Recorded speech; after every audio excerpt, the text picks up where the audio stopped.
maka Allah akan berikan karomah. Karomah inilah Allah berikan pada wali-walinya. Kalau dahulu mungkin Rasulullah, ada pada Rasulullah mujizat. Kalau sekarang wali, karomah ini pada wali-walinya. Saat kita istiqomah, saat kita beristiqomah, mungkin orang tua dulu kita sering menegur kita baca, padahal apa-hafal apa tidak, mungkin karena keseringan baca Quran. Jadi ada karomah. Syekhul Islam Ibnu Taimiyah menjelaskan bahwa afdalul karomah luzumul istiqomah. Seutama-utama karomah itu adalah kala kita bisa beristiqomah, bahwa Quran inilah satu-satunya sumber yang memberikan segalanya dalam kehidupan kita, memberikan keberkahan dalam segala hal, mencerdaskan anak-anak kita dan kita semuanya. Quran ini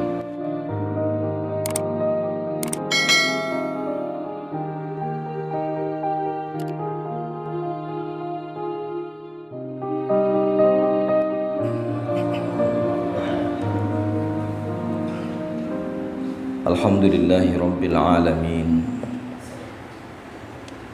alladzi bini'matihi tatimmus shalihat wa bifadlihi tatanazzalul khairati wal barakat wa bitaufiqihi tatahaqqaqul maqasid wal ghayat. Nusalli wa nusallimu ala nabiyyina Muhammadin wa ala alihi wa sahbihi wa man tabi'a hudahum bi ihsanin ila yaumil qiyamah. Usini wa iyyakum bi taqwallahi faqad fazal muttaqun. Haitsu qala ta'ala fil Qur'anil Karim, a'udzu billahi minasy syaithanir rajim. Ya ayyuhalladzina amanu taqullaha haqqa tuqatih wa la tamutunna illa wa antum muslimun. Wa qala ya ayyuhalladzina amanu taqullaha wa kunu ma'as shadiqin. Shadaqallahul azim. Amma ba'd. Bapak-bapak jamaah salat maghrib rahimakumullah. Alhamdulillah, puji syukur kita haturkan kehadirat Allah Subhanahu wa ta'ala yang dengan nikmat-nikmatnya sempurnalah seluruh kesolehan, yang dengan karunia-Nya turunlah berbagai kebaikan dan keberkahan, dan dengan taufik dan bimbingannya terwujudlah semua tujuan dan cita-cita.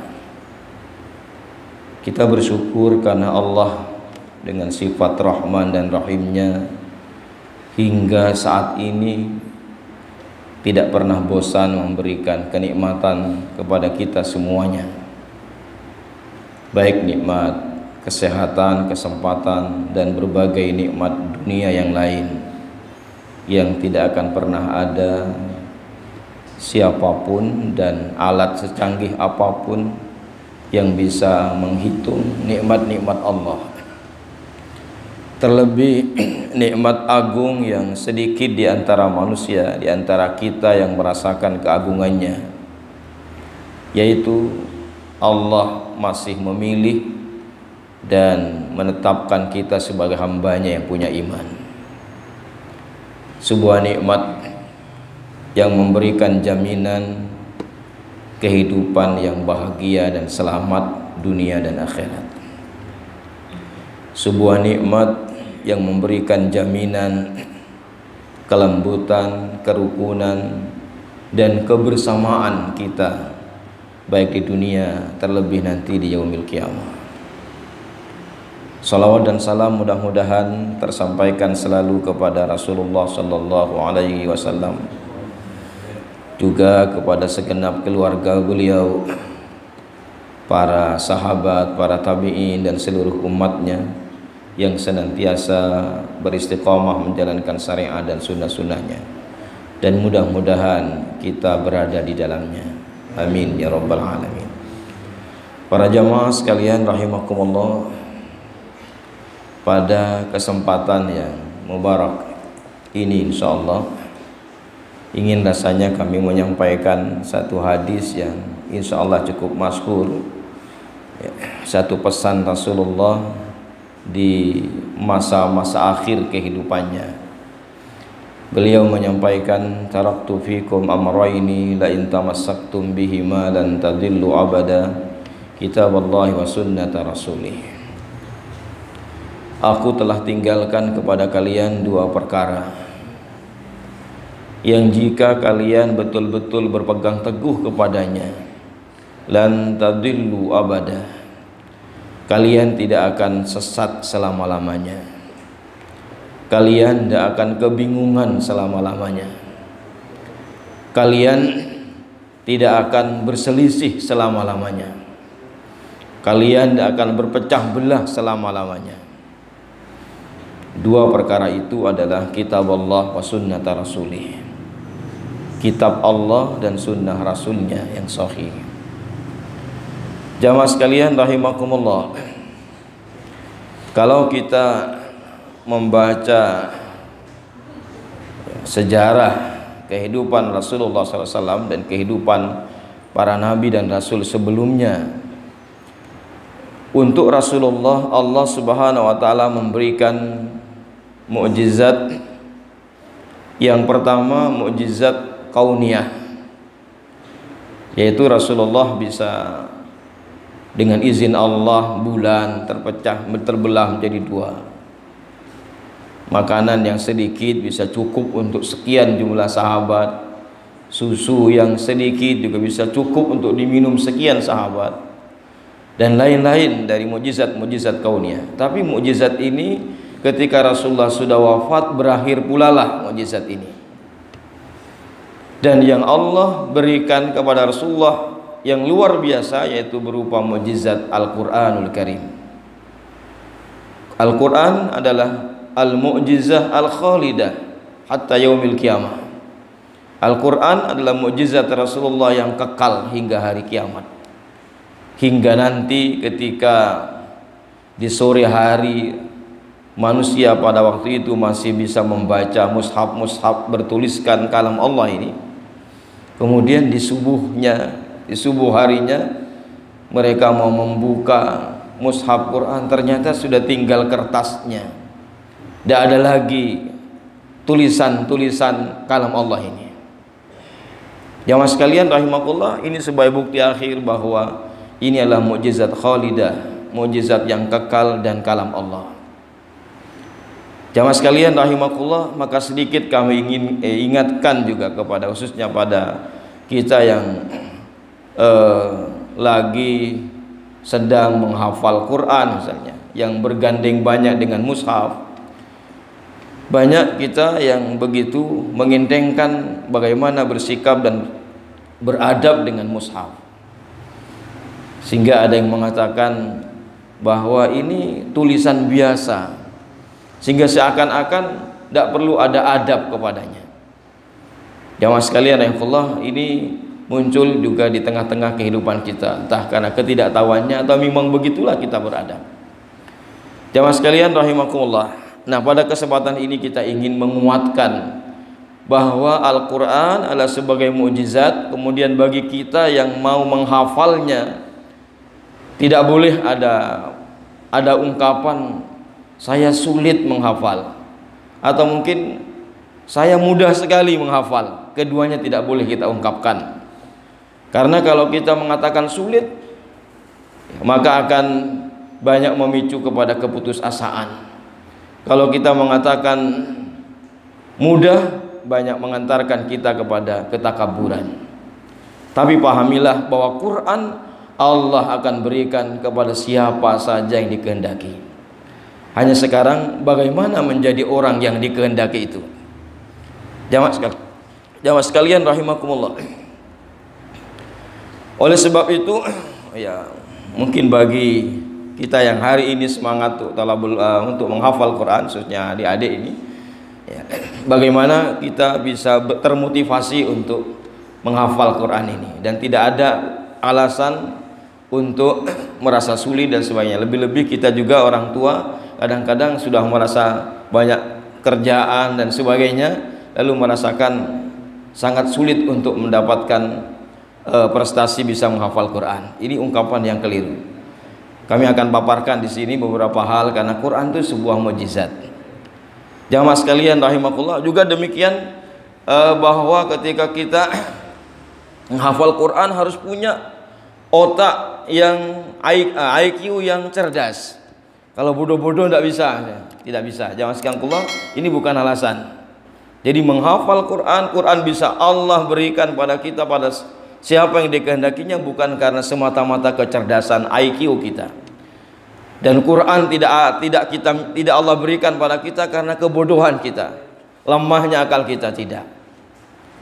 Jamaah sekalian rahimakumullah, kalau kita baca sejarah saat Quran pertama kali diturunkan kepada Rasulullah SAW, ketika Jibril pertama kali datang pada bulan Ramadan, ketika Rasulullah sedang tahannus di Gua Hira, saat itu Jibril mendekap Rasulullah kemudian mengatakan, "Iqra ya Muhammad." Bacalah wahai Muhammad. Apa jawaban Rasulullah? "Ma ana biqari'in." Aku tidak bisa baca. Kalau tidak bisa baca, model sekarang ini kira-kira disebut pintar apa bodoh? Ya, jelas bodoh. Sudah usia TK, SD, apalagi TK sudah rata-rata sudah bisa baca. Diulang lagi, didekap lagi oleh Jibril kepada Rasulullah, "Iqra ya Muhammad." Rasulullah mengucapkan, "Ma ana biqari'in." Masih mengatakan, "Aku tidak bisa baca." Rasulullah adalah manusia Rasul yang ummi, tidak tahu baca tulis. Kemudian yang ketiga, semakin didekap Rasulullah dan Rasulullah mengatakan, "Aku terasa sesak dan mau mati." Kemudian diperintah Jibril membacakan lagi, "Iqra ya Muhammad." Maka Rasulullah mengatakan, "Madza aqra?" Apa yang akan aku baca? Lalu barulah ditalkin oleh Jibril, "Iqra bismi rabbikal ladzi khalaq." Kemudian seterusnya, dan itu langsung berada pada diri Rasulullah. Maka mungkin ada sekarang metode Jibril dalam menghafal. Jamaah sekalian rahimakumullah, loh, kenapa Rasulullah begitu luar biasa menerima Quran padahal beliau adalah orang yang ummi, yang tidak bisa tahu baca tulis? Ternyata rahasianya jamaah sekalian rahimakumullah, Rasulullah memang sejak kecil, usia kecil sudah dioperasi oleh malaikat Jibril. Semua sifat-sifat buruknya dibersihkan dan yang ada adalah kebaikan-kebaikannya. Maknanya bahwa Rasulullah hanya bermodal akhlak al-karimah, akhlak yang baik. Itulah modal Rasulullah sehingga Quran betul-betul bisa diisikan pada dirinya. Maka jamaah sekalian rahimakumullah, ya, menghafal Quran bukan hanya semata-mata kita berdasarkan pada IQ yang cerdas, kebodohan. Kalau yang kita bodoh tidak tahu baca tulis, tidak. Jamaah sekalian, ini Quran mukjizat dan kalam Allah, ya, diberikan oleh Allah dengan satu adalah bermodal adab yang luar biasa kita untuk Allah. Jamaah sekalian rahimakumullah, maka di dalam sebuah kitab Al-Jami' fi Talabi Ilmi Durus, ya, ini ditulis oleh seorang mujahid Afghanistan juga. Dalam kitab itu menjelaskan bahwa ilmu didapatkan dengan dua sebab, ilmu Al-Quran tentunya dan ilmu-ilmu yang lain didapatkan dengan dua sebab. Yang pertama, bisa babin kasbiyin, sebab memang kita berusaha belajar, membuka kitab, berguru dan sebagainya. Kemudian yang kedua, bisa babin wahbiyin, sebab Allah langsung menghibahkan ilmu itu, Allah langsung ngasih ilmu itu, atau sering disebut ilmu laduni, ya. Tapi bukan ilmu yang macam-macam dari wangsit di mana-mana, tidak. Tapi maksudnya ilmu yang benar. Tapi tiba-tiba Allah kasih. Ternyata setelah saya kaji bahwa bagaimana para ulama bisa mendapatkan ilmu ini, ternyata beliau menjelaskan bahwa jalan utamanya adalah adab. Jalan utamanya adalah adab. Jamaah sekalian rahimakumullah, kalau kita baca sejarah bagaimana adab-adab para salaf pada gurunya, misalnya Imam Syafi'i kepada Imam Malik, beliau ketika berada di depan Imam Malik membuka lembaran-lembaran kitabnya itu dengan pelan-pelan sekali, karena khawatir suara lembaran-lembaran yang dibuka itu mengganggu perasaan gurunya. Sampai sejauh ini para salaf menjelaskan tentang adab kepada gurunya. Kemudian Imam Rabi kepada Imam Syafi'i gurunya, ketika Imam Rabi mau memegang gelas untuk minum dari kejauhan, ketika mau minum tiba-tiba melihat gurunya Imam Syafi'i. Beliau urungkan niatnya untuk minum. Dia taruh, khawatir menyinggung perasaan gurunya. Sejauh ini ada para salaf, sehingga sangat pantas kalau dirinya berisi mukjizat kalam Allah ini. Jamaah sekalian rahimakumullah, coba lihat hari ini adab-adab itu. Ya, adab-adab seperti ini di mana ada? Yang mau baca Quran datang sudah ramai-ramai, nanti Quran dilangkai dan sebagainya. Jamaah sekalian, Allah ini sebenarnya yang utama yang kita tata. Maka bagi kami adalah yang pertama kita ajarkan kepada mereka lah adab. Sebagaimana Rasulullah ngajar, Jibril memberikan sama Rasulullah sebelum dibersihkan dulu dari sifat-sifat yang tidak baik. Begitu juga para sahabat adalah yang ditata dulu adalah tauhid dan adabnya. Tauhid dan adabnya. Dan Quran baru belakangan, sesuai dengan berangsur-angsur sesuai dengan peristiwa yang ada pada waktu itu. Jamaah sekalian Allah, kemudian baru generasi kedua, generasi tabi'in, generasi berikutnya adalah Quran mereka pahami dulu, mereka hafalkan dulu, baru berangsur-angsur diajarkan tentang iman dan tauhid dan akhlak. Nah jamaah sekalian Allah, kalau kita hari ini mungkin sudah berbarengan iman, tauhid, Quran dan sebagainya. Jamaah sekalian rahimakumullah, ini sebab mukjizat al-khalidah Quran ini bisa dengan mudah Allah berikan pada kita, karena memang janji Allah, walaqad yassarnal qur'ana lidzikri fahal mim muddakir. Sungguh kami memudahkan Quran ini untuk diingat, untuk dihafal. Adakah di antara kalian yang mau mengingatnya? Adakah yang mau menghafalnya? Nah jamaah sekalian rahimakumullah, jadi inilah salah satu bentuk bahwa bukti bahwa Quran ini adalah kalam Allah, mukjizat khalidah yang diberikan oleh Allah kepada siapa saja yang dikehendakinya. Makanya jamaah sekalian Allah, untuk menghafal Quran yang pertama adalah dibekali diri kita dengan adab. Yang adab kepada Allah, adab pada Quran itu sendiri, dan adab kepada guru dan sebagainya. Karena semakin kita beradab, orang atau siapa saja yang diadabi itu semakin cinta kepada kita, semakin dekat kepada kita. Coba kalau anak-anak kita beradab sama kita, kita semakin senang untuk memberi segalanya. Orang lain semakin beradab kepada kita, kita semakin senang dan dekat kepadanya. Kalau kita beradab kepada Allah, tentunya Allah akan semakin dekat dan memudahkan segala urusan kita. Kita beradab pada Quran kalam Allah ini, Allah juga akan semakin menjadikan Quran sebagai kehidupannya. Jamaah sekalian Allah, ini adab. Kemudian jamaah sekalian Allah, makanya tidak boleh kita beralasan saya sudah tua, punya pekerjaan, punya tanggungan anak-anak dan sebagainya, waktu semakin susah, atau saya tidak punya kecerdasan dan sebagainya. Itu bukan alasan. Karena Allah tidak butuh itu semua, tapi Allah butuh kepada orang-orang yang memang mau dan beradab untuk itu. Misalnya jamaah sekalian Allah, saya pernah mendapatkan salah satu kisah seorang ibu yang berusia kurang lebih 60 tahunan mungkin kan. Seorang ibu yang sudah cukup tua, 60 tahunan. Beliau diceritakan mendengarkan tausiah seorang ustadzah yang menceritakan tentang syafaat Quran, baik selama hidupnya dan setelah matinya. Setelah beliau mendengarkan, beliau menangis sejadi-jadinya. Sang nenek ini menangis sejadi-jadinya. Lalu dia datang menyesali dirinya. Saya sudah tua, tidak bisa baca Quran, apalagi menghafal Quran. Mana mungkin diri saya mendapatkan syafaat yang luar biasa yang Allah dan Rasulnya jelaskan itu. Dia sudah berputus asa di situ. Kemudian beliau memberanikan diri datang pada ustadzah itu, mengatakan, wahai ustadzah, mungkinkah orang seperti saya tidak bisa baca Quran apalagi menghafal bisa mendapatkan syafaat itu? Atau bagaimana cara saya agar bisa menghafal di usia seperti ini? Subhanallah, ustadzah ini memberikan satu murattal, kaset murattal yang masih pita dulu, dijelaskan dalam cerita itu. Kemudian, wahai ini, hafalkanlah ini, dengarkanlah ini, simaklah ini.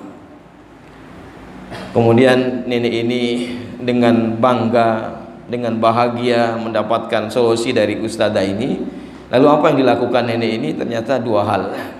Yang pertama sebagai ikhtiar dia, yaitu beliau menghubungi seluruh anak-anaknya dan cucu-cucunya, menyampaikan, wahai anak-anakku dan cucu-cucuku, mulai hari ini kalian punya waktu berkunjung ke rumah nenek hanya 2 hari. Jadi 5 hari untuk Quran. Ini ikhtiarnya. 5 hari difokuskan untuk Quran karena kerinduannya ingin kala kembali menghadap Allah dalam keadaan ada Quran di dadanya dan mendapatkan fadilah-fadilah dan syafaat-syafaat itu. Kemudian yang kedua yang dilakukan ini adalah doa-doanya. Doanya, ya Allah, setiap kali mengaji dan setiap waktu selalu berdoa, ya Allah, jangan panggil hambamu ini sebelum Al-Quran kalamu ada di dada hamba. Terus didoakan. Jamaah sekalian Allah, subhanallah, terus disimaklah Quran ini hingga kurang lebih 6 bulan, mungkin tidak nyampe 6 bulan, sang nenek ini sudah hafal Quran 30 juz dan distorkan pada ustadzah dengan luar biasa. Kemudian ustadzah ini meminta, wahai nenek, kami minta nenek nanti punya waktu untuk mengisi tausiah dan pengalamannya ini kepada ibu-ibu yang lain. Nenek mengatakan, wahai ustadzah, cukuplah Allah, hak diriku dan ustadzah saja yang tahu. Cukuplah Allah, diriku dan ustadzah saja yang tahu. Tapi nenek, kalau nenek bisa memberikan motivasi kepada yang lain dan yang lain bisa ngapal Quran seperti ini, nenek dapat jariah dan pahala yang luar biasa. Sehingga tertariklah di situ, tapi niat untuk tidak ada siapapun yang mengetahui itu masih ada pada dirinya.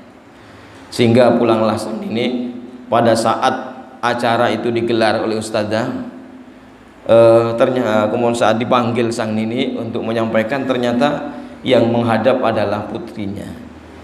Putrinya menghadap dan menyampaikan, wahai ustadzah, mohon maaf, nenek tidak bisa hadir pada kesempatan ini. Beberapa hari yang lalu nenek sudah berpulang menghadap Allah. Jamaah sekalian rahimakumullah, ini sebuah pengalaman untuk kita bahwa Al-Quran bukan semata-mata mengandalkan kecerdasan kita. Quran bukan semata-mata mengandalkan atau kerdil dengan kelemahan kita, tetapi Al-Quran Allah berikan pada siapa saja yang dikehendaki. Nah, jamaah sekalian Allah, tinggal kita maukah jadi hamba-hambanya yang dikehendaki Allah Subhanahu wa taala. Ini menjadi motivasi kita agar kebersamaan kita bersama kalam Allah ini tetap ada. Walau mungkin pada saat ini masih belum Allah anugerahkan pada kita hafalan-hafalan Quran, tetapi paling tidak keakraban dan kebersamaan kita selalu bersama Quran. Punya target paling tidak bagi seorang mukmin, paling lamanya adalah menghatamkan Quran 40 hari, paling lamanya.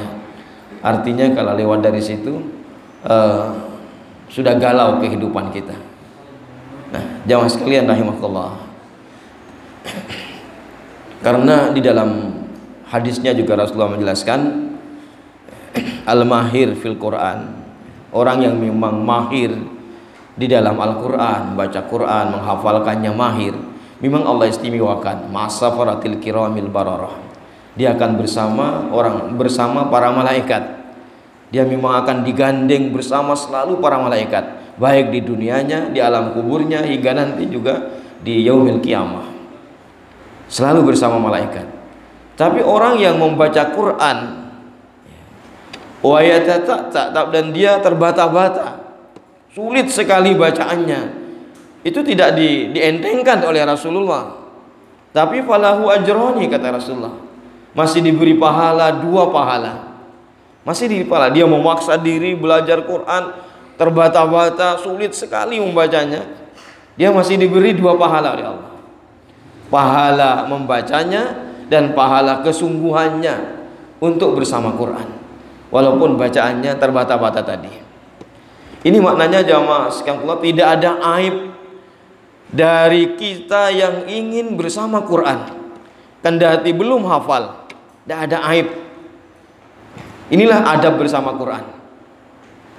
Jamaah sekalian, maka juga kita mungkin baca Quran, ada juga yang berucap kita baca Quran tidak paham maknanya, tidak bisa memahami dan tidak paham artinya gimana.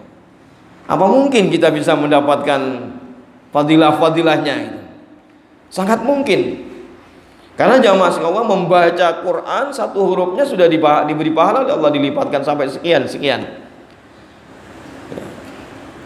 Sangat mungkin sekali sama Quran ini membacanya.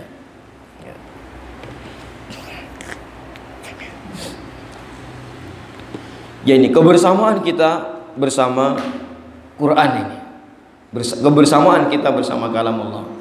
Sebagaimana ada cerita seorang murid ketika bertanya kepada gurunya, "Wahai guru, mungkinkah saya yang membaca Quran tapi tidak paham maknanya, ada manfaatnya untuk saya?"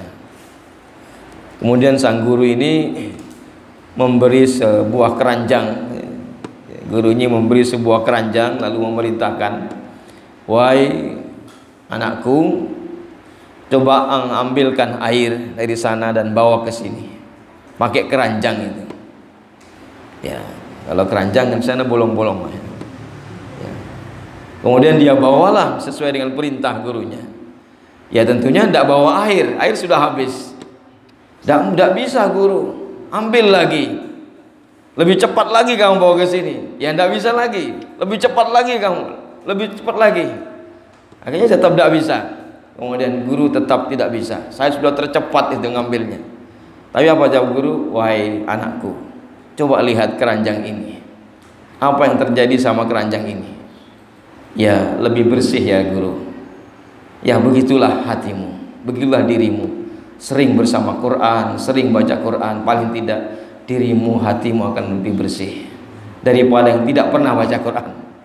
Nah jamaah sekalian, tetap akan selalu ada manfaatnya. Maka jamaah sekalian rahimakumullah, ya sisakanlah, jangan sisakan sebenarnya, utamakan, jangan kasih sisa-sisa Quran. Quran dikasih sisa-sisa waktu, tetapi harus diprioritaskan. Waktu saya yang baca Quran sekian, saya harus sekian juz dan sebagainya. Mungkin jamaah sekalian di bulan Ramadan kita berlomba membaca Quran, menghatamkan Quran. Ya tentunya bagaimana itu berefek di luar Ramadan. Karena sebenarnya untuk menghatamkan 1 bulan itu sangat mudah sebenarnya. Ya sangat mudah, 2 lembar setiap waktu sholat, setiap baca sholat sudah cukup selesai. Tapi beristiqomah dengan 2 lembar ini yang sulit. Istiqomah ini yang sulit. Maka jamaah sekalian Allah, kalau kita mampu beristiqomah, disitulah Allah akan memberikan karamah itu. Disitulah kita mampu beristiqomah terus. 2 lembar, 2 lembar, terus 2 lembar, terus 2 lembar. Apalagi lebih daripada itu. Maka Allah akan berikan karamah. Karamah inilah Allah berikan pada wali-walinya. Kalau dahulu mungkin Rasulullah, ada pada Rasulullah mukjizat. Kalau sekarang wali, karamah ini pada wali-walinya. Saat kita istiqomah, saat kita beristiqomah, mungkin orang tua dulu kita sering menegur kita baca, padahal apa-hafal apa tidak, mungkin karena keseringan baca Quran. Jadi ada karamah. Syekhul Islam Ibnu Taimiyah menjelaskan bahwa afdalul karamah luzumul istiqamah. Seutama-utama karamah itu adalah kala kita bisa beristiqomah. Jangan sekalian coba bapak-bapak mungkin istiqomah mendengarkan surah Al-Mulk misalnya setiap pagi saja, kira-kira berapa hari butuh waktu mendengarkan untuk bisa ngapal? Kalau istiqomah terus itu didengar, butuh mungkin sebulan khusus dengar surah Al-Mulk, saya yakin bahwa Bapak sudah hafal.